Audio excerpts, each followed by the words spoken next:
Now let us understand what are command line arguments. So to demonstrate that, suppose say for example, if I say ls-ll, this -ll is a command line argument. Similarly, when you are making a call to copy or CP some source and destination, so the source and destination here could be considered as arguments. So to the command CP. So it's a copy command. So you are making a, supplying the value of a source file name and the destination file name.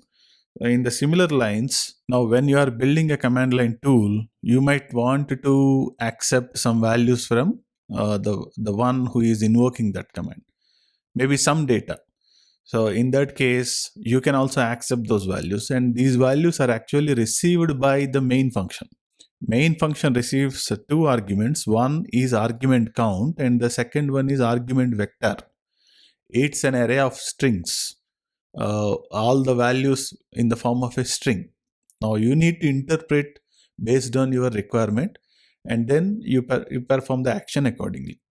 So argument count gives you the number of arguments passed, and argument vector gives you all the arguments.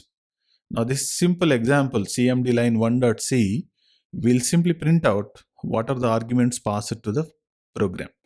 Now I'm just saying I equal to 0 and I less than argc argument count, and I'm just printing each argument. So I'm just for understanding purpose, I'm saying argument and the argument index and the corresponding value, and the value is argv of I. It need not be argc or argv. Names is as you wish. So you can name according to your need. That's fine. Now when we compile this command and when we pass the arguments to this program, main is going to receive it. Let us see how it works. GCC cmd line 1.c.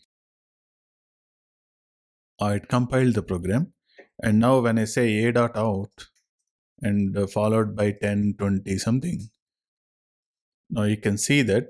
So these are the different arguments passed to the function, and you also need to know the first argument itself is the source file, I mean the source command. So the first command itself is given as the first argument, and then followed by the values. These values, although I have given 10, 20, it need not be. It could be anything, or it could be the name of the file, whatever it is, but they are accepted as a string. Now you need to know what that value is, and you need to act accordingly, right? So the 0th argument is the name of the file. Now let's see how to interpret it. So the first argument or the 0th argument is the source command, and followed by all the argument values. So now based on this assumption, you might need to skip the first one and then start accepting the values from the second argument. So this is a simple brief introduction about command line arguments.